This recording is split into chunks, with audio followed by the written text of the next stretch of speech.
Thanks for joining us this afternoon. My name is Todd Kulakian. I'm the Director of Philanthropy at the Sacramento Children's Home. Coming to you not from the home, but from my home office here. And many of us administrative staff are working remotely in an effort to keep our program staff and the clients that we serve as safe as possible and not exposed as we continue through the COVID-19 pandemic. The purpose of these informational receptions that we've hosted over the last 2 days is just to give people an update on what's been going on, how the Sacramento Children's Home has continued to operate during this time, because we think that's really important. And one thing that I'm proud to say as an employee of the Sacramento Children's Home is throughout all of this, throughout this unprecedented pandemic that we're all facing, the Sacramento Children's Home has really not missed a beat. We've continued our operations really without interruption. We made the transition from many of us working on site to many of us working remotely, and over the last several months have equipped staff with the technology to be able to do their jobs successfully, and to continue to be able to provide high quality services to all the kids and families that we serve. So that's been really important for us, and just wanted to make sure I noted that.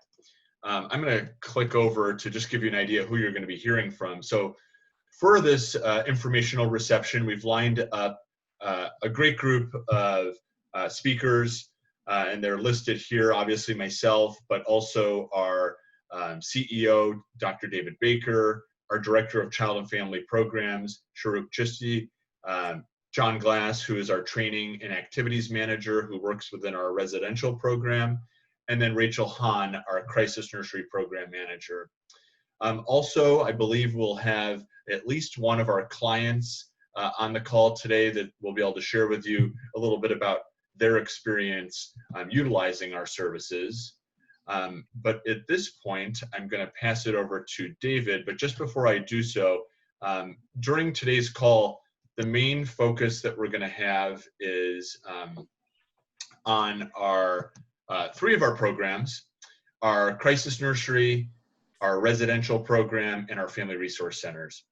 And the reason I say that is because these are three of our main programs that utilize charitable dollars. So we thought that these are the programs we're going to update you on, though we do operate several other programs throughout the community. These were going to be the ones that we'll be discussing today.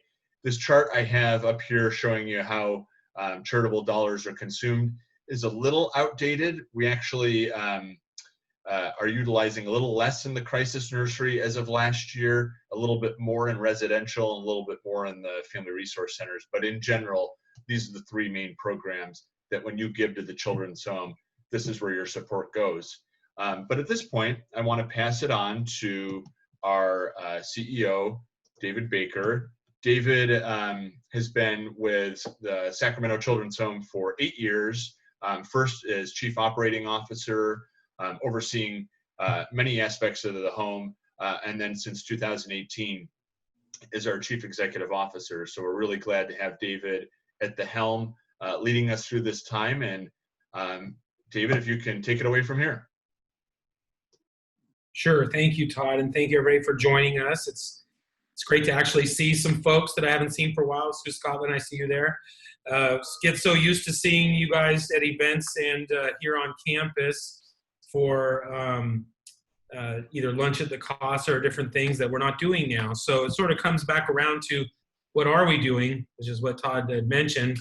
And we are providing all of the services that we always have provided. And I think I see Tammy is on there as well. I get as I scroll through, I start seeing folks that I haven't seen for a while. It's kind of nice, but so hello to everybody. So let's start with, and Todd talked about three of the programs that we're going to emphasize a little bit today, but let's talk about those programs and the other programs.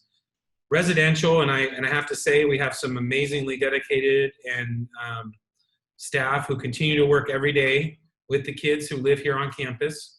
They're coming in every day and making sure that, like all of us, the kids get through these difficult times in the best way possible.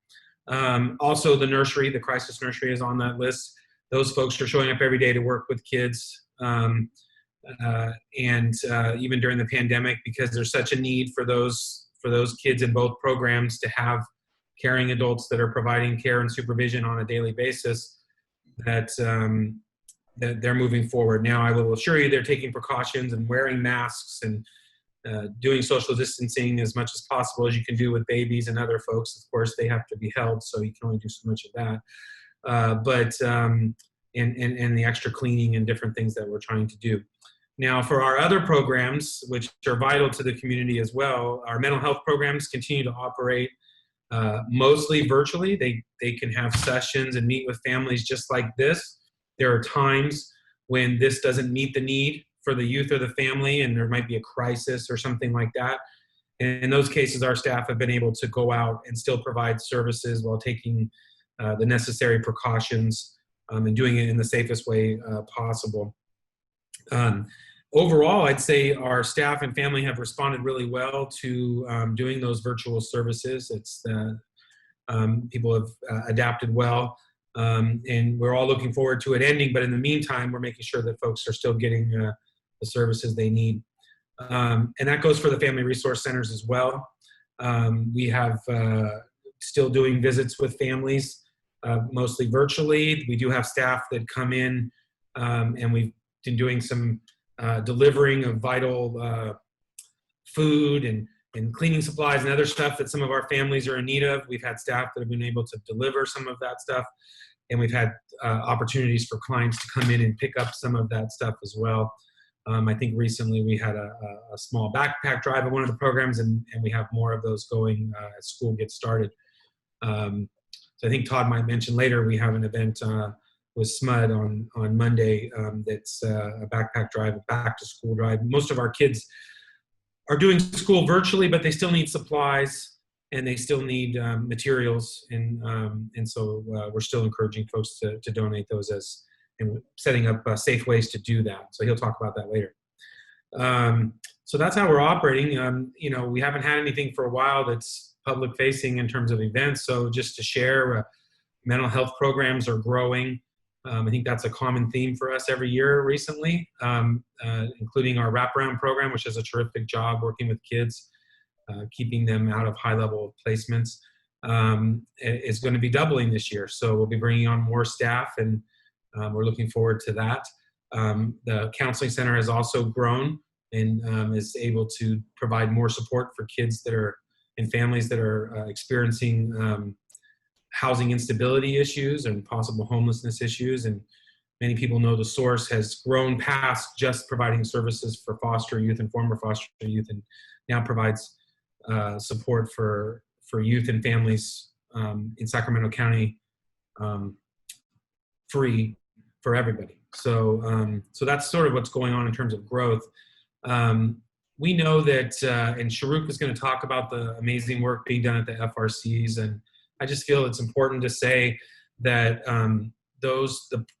all of the programs that, and especially our family resource centers, remain steadfast and committed to the families in those neighborhoods and families affected by COVID, but also families affected by everything that's going on in the world today around social injustice and that sort of thing. And we've made a commitment for our cultural responsiveness to make sure we're serving those communities.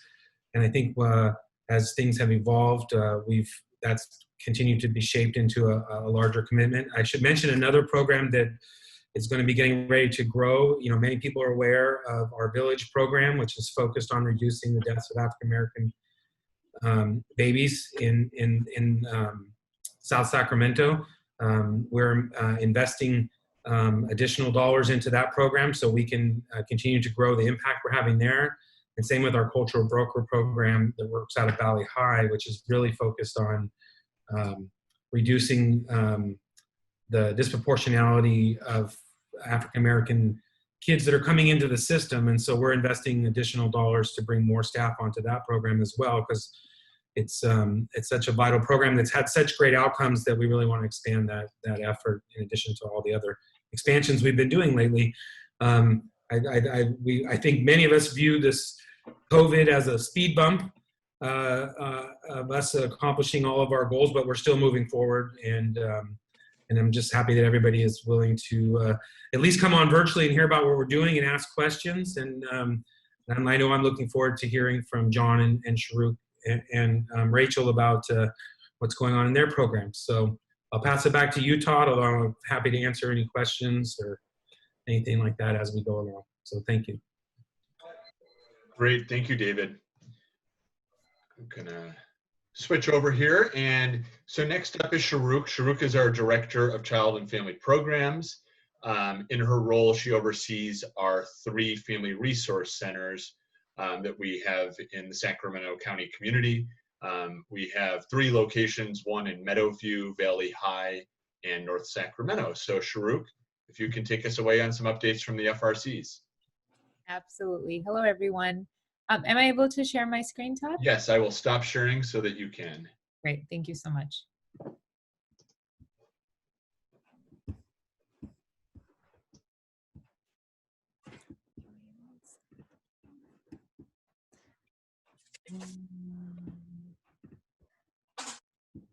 Sorry, give me 1 second.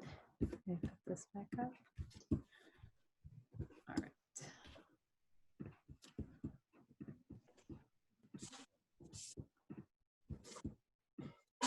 Okay.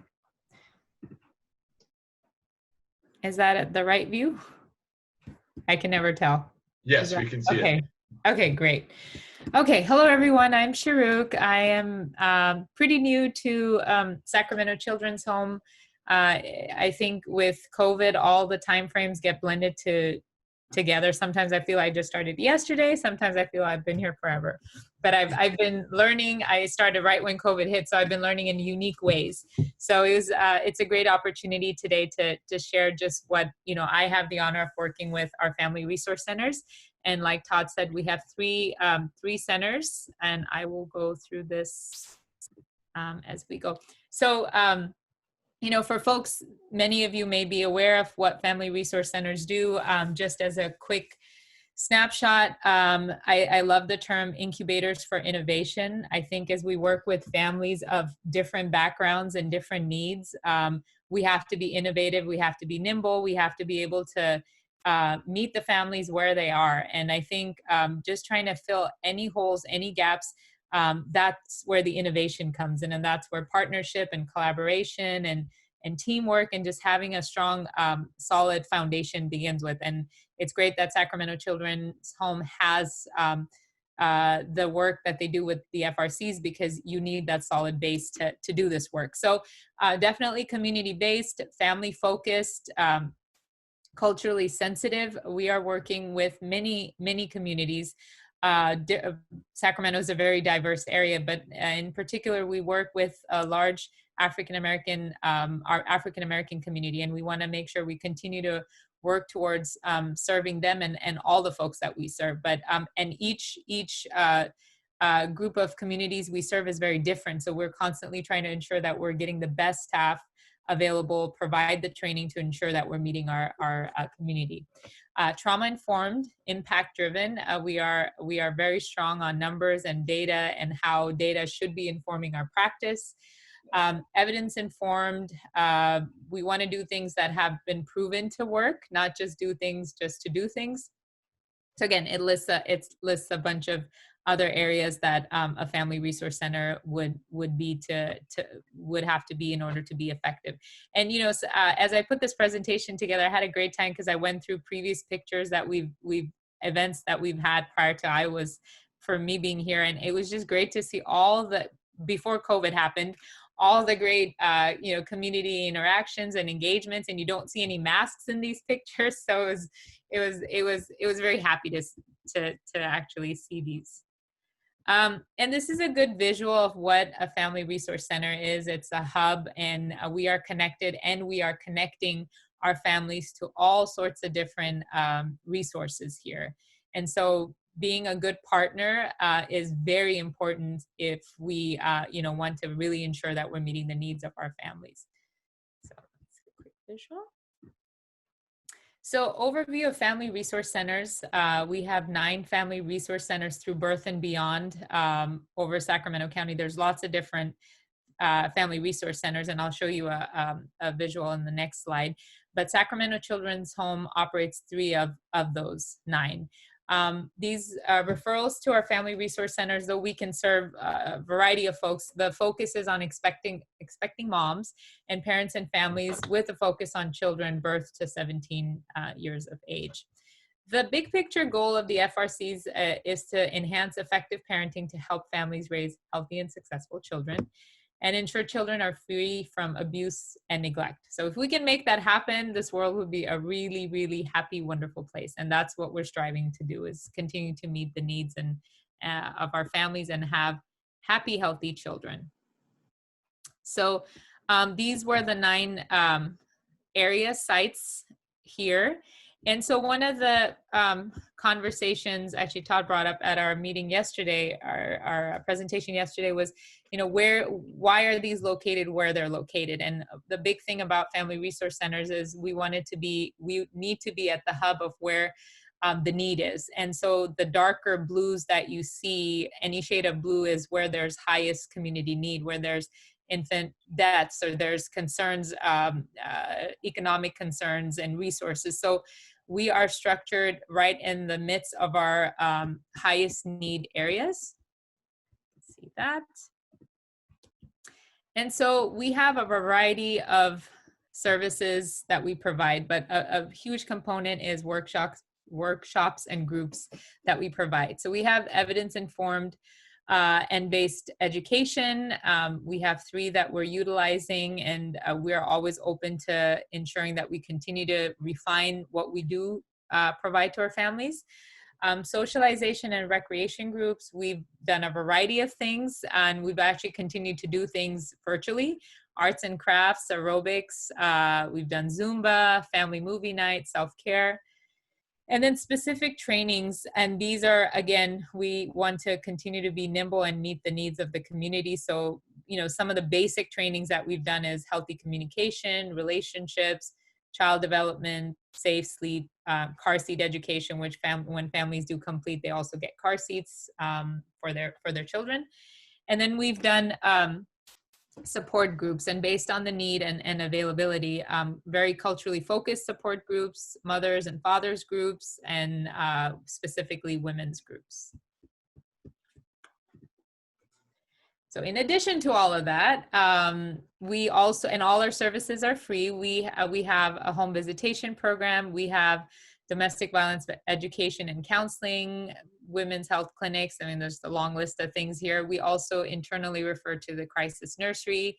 We have assistance with referrals to other areas in the community dealing with substance use or housing, education, employment. So we do a plethora of things as well.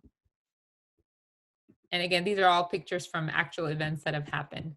So our home visitation is a very special program, and there's a lot of wonderful outcomes that are based on the work that's being done, where you build a relationship with the home visitor that goes in and does a very set curriculum with the families, and ensure that the family and children and everyone involved are absolutely at the best that they can be, or get them to the best that they can be. And again, that happens with education, that happens with helping them bond and attach. It helps with communicating and connecting to the community. So we do a variety of services just even within that. And so some of the pieces that was mentioned are our mission towards, meeting our community. And we did mention that specifically our African-American community, we are looking to expand our services to ensure that we're continuing to meet the needs. So we have our cultural broker program that has done wonderfully. The mission of this is to engage the African-American families and prevent child abuse and neglect. So around that, we specifically focus the services that we do provide are classes that are very culturally focus, that we actually know and understand the needs of the African American community, and what are ways that we can best serve our community. Home support, community events, coordinating resources that are very specific to the community, and outreaching for more of that. And in addition, the infant safe sleep and car seat education. And our village program as well. The basic mission is improving outcomes of African American families involved in the child welfare system. So we want to ensure that when families are involved, that we do whatever it takes to support them to go back to being a family together. And so part of that is case management, it's coordination, it's conversations around how to best meet the needs of some of the situations that our families are dealing with. It's ensuring, coming from the foster care world, when a family misses a visit, a biological family misses a visit with their children, that's not seen in a positive way. So one of our tasks is to make sure that we really assist with ensuring visitation happens. Also understanding the court system, it's very complicated. We support our families to ensure that there is a friendly face there to help them through that process. And ultimately, we want to eliminate any barriers to family reunification. So this is from our most recent 2018-19 impact to our community, and there's lots of different stats and numbers, but you know, we want to make sure at the end of the day that we're doing what we say. We're providing a positive service to our families. And so these are some of our outcomes. You guys can look at that. I don't want to read through everything, but we definitely have a large scale of the visitations that we're doing. Over 5,000 home visits provided to make sure that children were safe. And we want to continue to grow that. And we want to continue to make sure that community members, that we exist, and you can continue to put the word out that we are a great resource for families that may need it. And so I do want to mention a few things that we've done in wake of our current events, one being COVID and the other being just the social unrest that is going on. And Sacramento Children's Home wants to continue to make sure that we're a leader in anything that comes across to our staff and our families. So during COVID, we've gotten very creative, and we've continued to provide services to our families, which ranges from dropping off essential supplies to families. We've provided masks and sanitizing supplies, supporting families with technology. Many folks don't understand or didn't know how to set up certain things to have those virtual virtual visits, virtual home visits, lesson plans. We've done health and wellness checks over video cam, continued education, continued referrals. And like I said before, we've gotten very creative with what we can do virtually, very, very creative. We've done Lego Club, we've done arts and crafts, we've done yoga, story time. So we've done a variety of things. And in addition to that, as an agency, we are again committed to ensure that we are listening to the needs and to the feelings and thoughts of our staff and our community. So we conducted a series of listening sessions with our team, our SCH team, and got to really understand what our staff are going through, our African American staff, but it's all our staff. What are we going through? What can we do to help? And so one of the great outcomes of that was coming up with a list of ideas and thoughts that our team organically came up with. And that's actually going to end up forming into a all agency cultural responsive committee that each one of our departments will work together, get some, a lot of input from our community, and make sure that we are very informed, as much informed that we can be, in ensuring that we're meeting the needs of our community. So we've done a variety of things in that, and there's definitely a lot more to come in that area. And so if you would ever like to contact us, these are our 3 sites with our addresses. These are the nice front pictures of each of the sites here. And we have our website information there. And that's it for me, unless there are any questions. Thank you, Sharuk. That was great. Mhm. Very thorough update on what the FRCs are and what they're doing in the community. Thank you. Gonna go back to sharing my screen.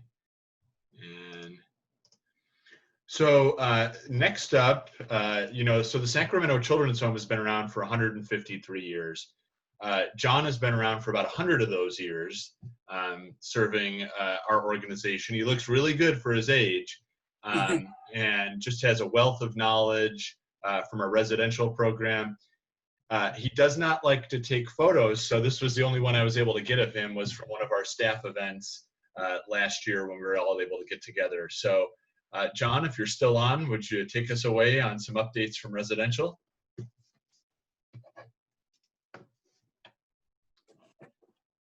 Okay. I have a, can you hear me? No. Yes. Oh, okay. I have a secret assistant in here with me, helping me navigate this stuff. So, because I do have a PowerPoint. Oh, good. Okay, then I'll stop sharing and let you do it. Okay, my secret assistant will set us up here. That's another fact about John, is he's very, very good with technology. Yep. Just comes automatic to me. Huh? I think so. But don't go yet. Oh, okay. Sorry, my secret assistant's trying to leave and I still need assistance. Okay, so a couple years ago, we became a short-term residential therapeutic program. And that was something that the state had made adjustments to foster care and group homes and residential care and stuff like that. So I had just a tiny part, if that, in completing this enormous application. I mean, it looked like a big old telephone book, all the things that had to be filled out. And it took, I don't know, a year and a half, maybe 2 years for us to be get finally certified after all these rewrites and all kinds of stuff like that. So here we are. Can I have the next slide, please? Thank you. So let's see. So this is our residential program. We are open 24 hours a day, every day of the year, even on Super Bowl Sunday. And we are very much a trauma-informed care a program and culturally relevant. All of our boys have had tremendous, horrible things happen to them in their lives. And they come from extremely chaotic backgrounds where basic needs were not met. You know, from food, to shelter, to clothing. Many of our boys were homeless. They struggle immensely with their safety and security. Even in our place where, you know, they do have the comforts, you know, of a bed and, you know, all of the food and all of that kind of stuff, and the care and the supervision of our staff, they still struggle with their safety and supervision. And those two areas are where they're at right now. And so they come to us because they cannot live with anybody out in the community per se, foster parents or family members or anyone like that, because those individuals are not able to manage the boys' challenging behaviors. And so they come to us, and our job is to help them learn how to cope without hurting themselves, hurting someone else, law enforcement involvement, substance abuse, any of those types of things. And it is quite a process. It can take years. And I've known former residents that have come back to visit and they're still struggling. So it can be a lifetime challenge. But I've also known former residents who are just doing amazing, who are married and have their own children and are living, you know, the kind of life they always kind of dreamed of. So we are very structured. There is a routine that goes on every day. And part of that too is because kids who struggle with safety and security need to know what's happening. And we'll have some of the boys, you know, ask what time dinner is almost every day because they want to be sure. Then we also have quite the, how do you want to say, a team when it comes to meeting their kids' psychiatric and medical needs. We have a health services department with psychiatrists and a pediatrician who comes twice a week. And they provide all the medical, the doctors, the dentists, the vision, all those kinds of services. And then we also have our clinicians provide some very strong evidence-based practices from trauma-focused CBT, attachment, self-regulation, all those different types of things. And we really, really want family involvement as much as possible, and the families to have says in the decisions of the lives of their children. It has been a little difficult with the circumstances that have been going on lately, but we are having face-to-face visitations now that are all, following all the protocols that we should. And then the therapists do different groups when it comes to anger management or social skills, independent living. And then we are providing transitional services to, with the children and families to hopefully help them prepare to be back in the home together. And I know our facilitators and therapists do a great job with that. And then we have a wonderful, the thing that is these past 5 months that has really amazed me is that the kids have done so well at not being able to go somewhere and, go to the movies or go roller skating or do those types of things. And so we have some very ingenious and creative staff that have been doing all kinds of things to keep the kids busy. The other day I walked out in the grass over here by the rec hall, and I saw this kind of plastic container, and in there was a pizza, and it was one of those 100-degree days, so they were cooking their pizza outside in this container that kind of contained the heat. And I thought that was extremely creative. They made little birdhouses that are now all over the grounds. They've make their own ice cream, just all kinds of things. Our after-school tutors and our music specialist are just some of the most creative folks I've ever met. And I'm so glad that they're here working with the boys. We have an independent living program too. Right now we have 5 boys on the verge of being 18 and having to figure out what they're going to do with their lives. 3 of them are actually enrolled and started college, which is just, I've never seen that in all my years here, having 3, and we had one earlier, so 4 boys going to college, which is just outstanding. And then we've had 3 or 4 of them actually get jobs too. And so that's been wonderful. We have our independent living program specialist does an outstanding job. Her name is Veronica Villalobos, and she's been there almost 2 years, and she just does amazing work with these boys and getting them ready to be out on their own. So let's go to the next slide. I'm talking too much. Okay. So this slide should have been actually, I think, before the other one, but that's all right. So the state pretty much did away with all the levels of care. And so as you can see that there are only SDRTPs out there now. And then the step below that would be going back to a foster home or their other home.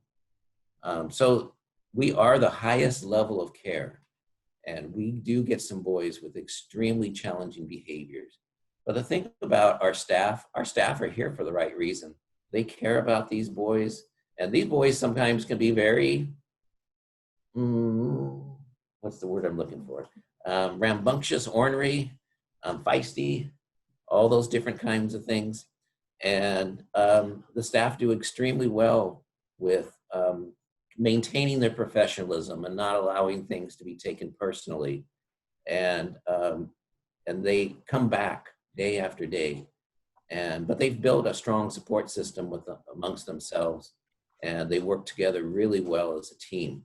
And we use a curriculum called Love and Logic, which is our parenting approach, which has been extremely helpful in guiding our staff on how to best help children solve their own problems, as well as neutralize their ability to argue with you and try to pull you into a power struggle.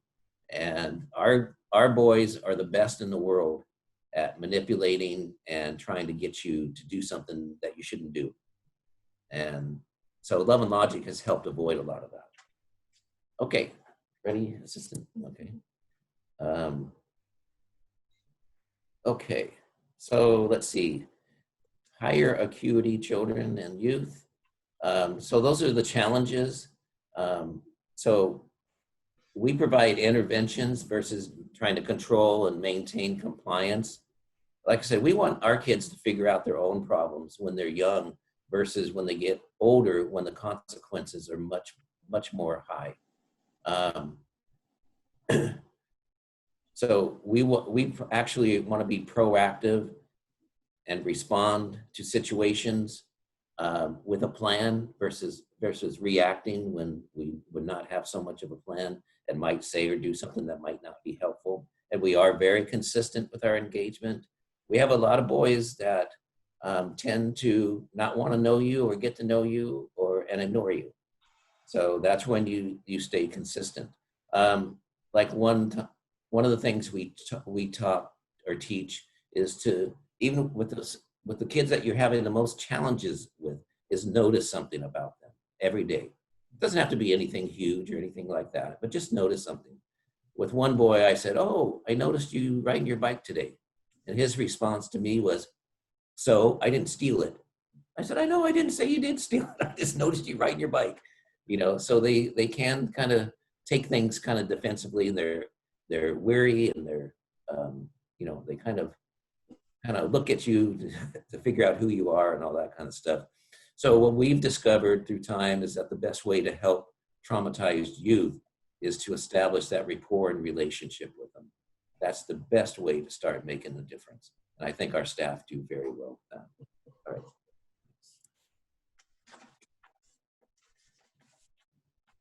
So we do have 30 boys ages 6 to 18.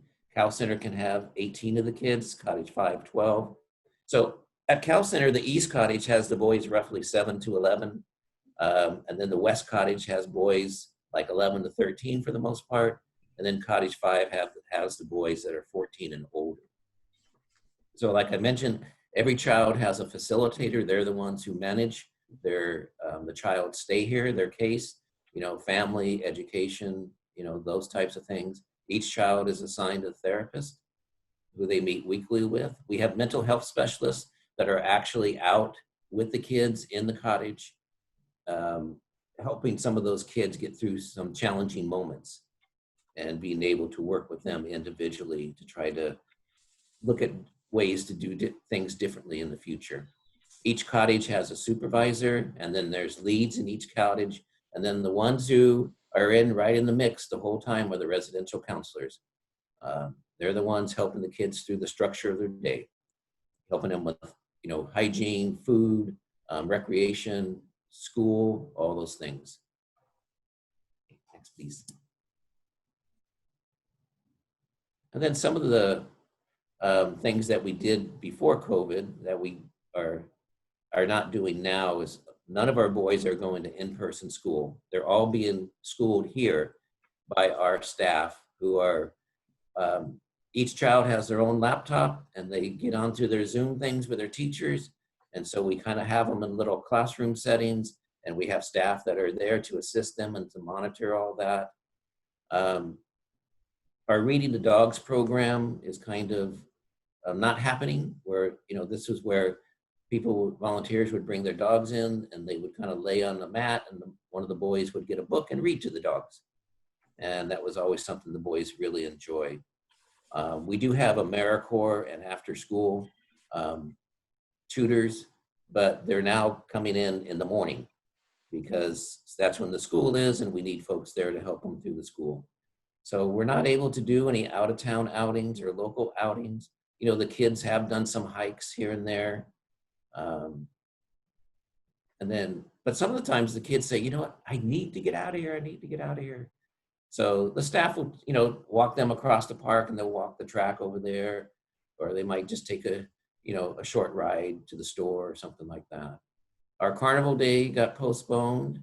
So hopefully we'll have that sometime soon. That's always been a favorite event of all the kids, where we have different kid and staff group activities, a barbecue, and then all those kinds of water slides and dunk tanks and stuff like that.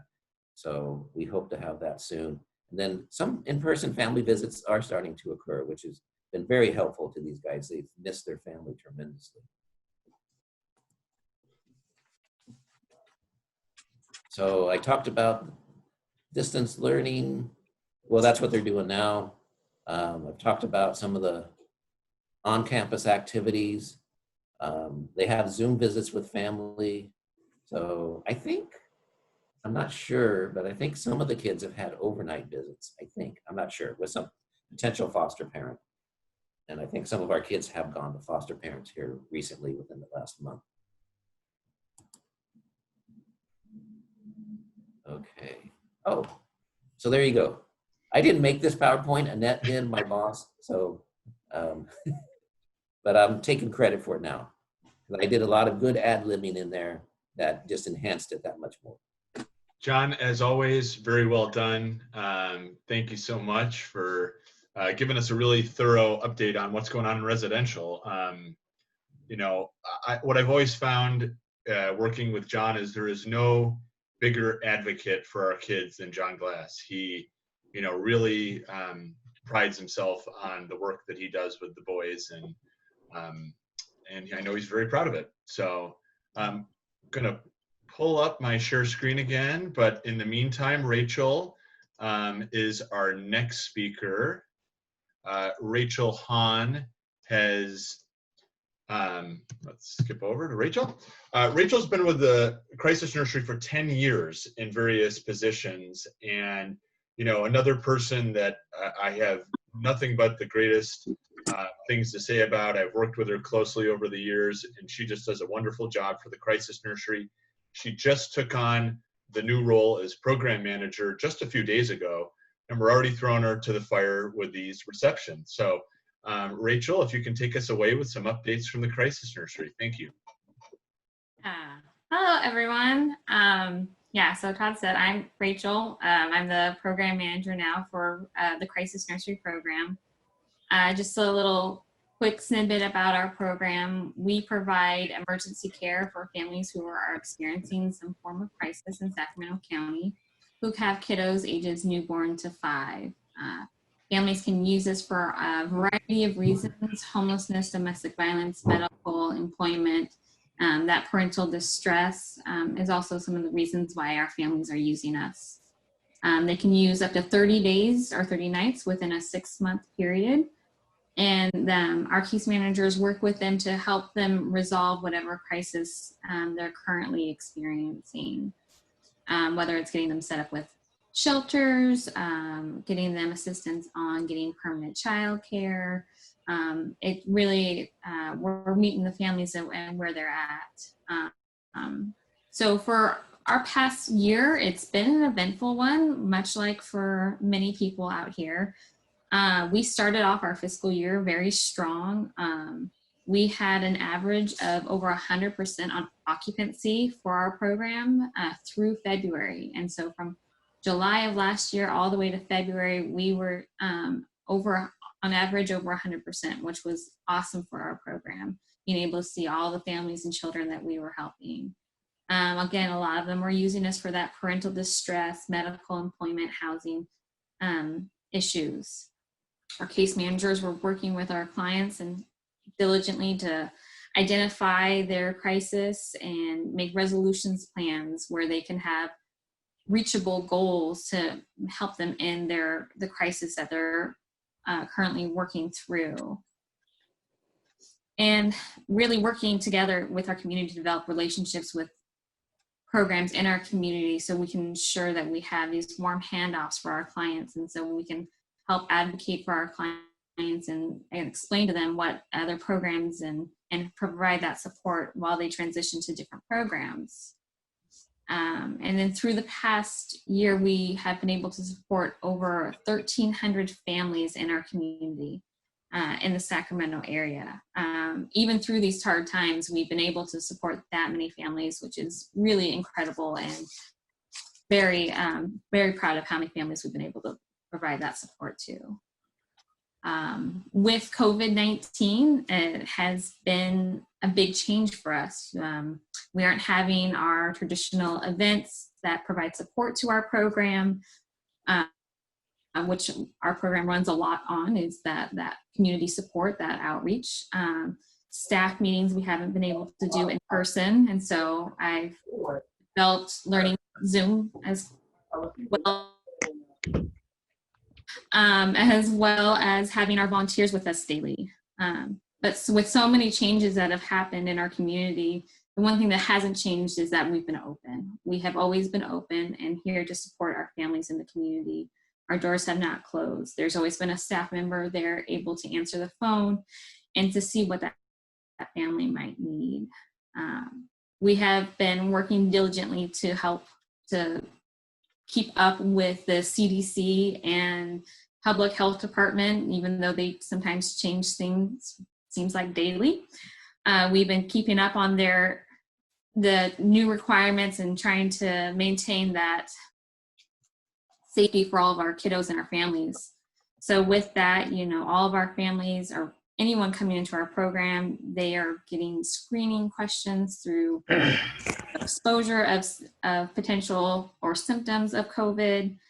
They're getting a temperature check, hand washing or hand sanitizing, as well as wearing a mask. And for our families, we really understand that this is an additional step that we're asking for them, that we're needing for them to complete when coming into our program. And so our staff are beforehand explaining what the process is to be coming in now, so that we are not adding onto that additional stress that they're already experiencing. Because when they're calling us, they're in a crisis or they're in a stressful time. And so we are trying our best to not add to that already stressful time for them. And definitely challenging, with COVID and the 11 symptoms that it has, sometimes kids have runny noses, but unfortunately for our program, the most important thing is to provide the safe care for our kiddos who are with us, to their families, and for our families. We want to make sure that it's a safe environment, so we are following those guidelines that the CDC is recommending. All of our staff members are wearing masks and washing their hands frequently, cleaning surface every single shift, and really trying to, we're also trying to limit the amount of staff members and people in our program as well. So for any of you out there who are current volunteers of the Crisis Nursery, just let you know, we miss you. We want you guys to come back, but we have to wait until that's safe, and that's safe for you guys, and that's safe for our kiddos and our staff. And so until then, please know that you are in our hearts and that we miss you guys, and that we hope to see you guys someday soon. With our staff and the kids that are using our services, they've really been trying to work on developing activities for the kids that also encourage that social distancing as much as possible. They've been collaborating together and trying to find those fun activities for our kids. We always try to stay and be that fun place for all the kids to come to, but even more so, it's more important for us to be that place now, because there's so many underlying external stressors happening. We really are striving to be that fun and comforting place for us. And recently we reviewed our stats for the past quarter, and one thing that we've really noticed is how much during this pandemic time there has been an increase in parental distress, medical and housing and mental health responses with our clients. And so even more so, it is important for our program to be out here so we can provide parents for that support when they are experiencing those situations. Crisis Nursery, our doors are always going want to be there to support our families, and we're committed to being here through this very hard time, all in it together. Thanks so much, Rachel. Appreciate that. For those of you are not familiar with the Crisis Nursery, really such a wonderful program, the only crisis nursery in Sacramento County. And we're going to be putting together a virtual tour. In normal times, I would show you around on a tour in person. Obviously, we can't do that right now, but we'll be getting out a virtual tour and information for that soon. But we do have somebody else from the Crisis Nursery that has joined us and is willing to share a little bit about her experience, and that is Marion. Marion, thank you so much for being here again, and thank you for sharing your story and your experience. So I'll pass it over to you. Okay, can you hear me? Great, great. Hi, guys. So my experience with the Crisis Nursery has been beautiful. I mean, without that establishment, I don't know if I would still have my job. My grandkids were given to me unexpectedly through CPS, and I didn't have daycare for them. And me being a single parent, also a single grandparent, I needed some services. So therefore I could go to work and my grandkids could be provided for during the day while I was at work. I was referred to the Crisis Nursery, and a day after I called, I was welcomed in to have an orientation, and I did all of the paperwork and stuff that I needed to do, and they opened their doors to my grandchildren. My granddaughter was a year and a half, I think, and my grandson might have been 9 months. And I'm just grateful to the staff there and all of the people there, because without them, like I said, I might not have had a job. The establishment is beautiful, and I would recommend the Crisis Nursery to any parent that just needed a break, or they needed to go to the doctors or go for a job interview or anything of that nature. I would recommend that they take their child over to the Crisis Nursery, because that's the best place ever. That is the best place ever. I didn't worry about my grandkids. If there was an issue, they called me on the phone. If I needed to suit up and show up and be there to pick them up, I was there. It's just an establishment that I will always be grateful for. There's been times when I've been extremely stressed, overwhelmed, wanting to pull my hair out. I would call the Crisis Nursery, and if they had room, they would take them. And if they didn't have room, and if room became available, they would call me, and I would take the kiddos in, and it would just give me a break that was just extremely needed. So with that, I will continue to utilize the Crisis Nursery on those days that I need a break from the grand gifts. And like I said, I mean, I love that place. They're a lifesaver. So Thank you, Marion, so much for joining us. Marion was here yesterday and came back again today. We didn't scare her off in day one, so we're so appreciative of her taking some time out of her day to join us. With that, we are done with our speakers, but I do just want to leave you with a couple thoughts. Obviously, we appreciate you taking the time to learn more about what's going on at the Sacramento Children's Home and hear from some of our great staff and clients on, you know, what the Sacramento Children's Home is all about and the important services that we provide. But what I did want to leave you with is, if you are interested in getting involved or staying engaged, I know a lot of you on the call have been donors or volunteers or board members. We see you there, Tammy and Sue. So we appreciate all of you that have really been a part of our village to be able to help provide what we are able to do for our clients in the community. But there are a couple things that you can do if you're interested. The first and foremost, I think many of you probably already are, but if you haven't already, join our email list. That allows you the opportunity to get important updates, our monthly e-newsletter that our wonderful marketing manager puts together. It's just a great way to stay in touch with the Sacramento Children's Home. You can sign up for our email list on our website, which is kidshome.org. Of course, if you or anybody you know is ever interested in donating, the URL to donate is kidshome.org/donate. I said attend an upcoming virtual event. We have 2 of them. One is a cycling event on the first weekend of October. It's mostly going to be happening self-directed, which is virtual. But there's more details on that on our website. And then the second is our annual Lux for Life Gala. Normally we'd all get together, get dressed up, come together in our finest clothes to celebrate the Crisis Nursery. Unfortunately, this year it's going to happen virtually, but it will be virtual and live on Saturday, November 21st. There's more details about that on our website.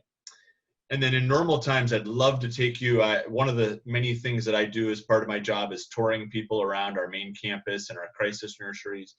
We obviously can't do it in person, but we do plan to have some virtual tours available. That information will go up on our website as well. And then one of the new programs that we have created over the last year is a monthly giving program to help sustain our crisis nursery. And that's our Crisis Nursery Sustainer Circle. Information about that particular program is at this URL, kidshome.org/Crisis Nursery Sustainer Circle. But if you just go to kidshome.org, you'll be able to find it.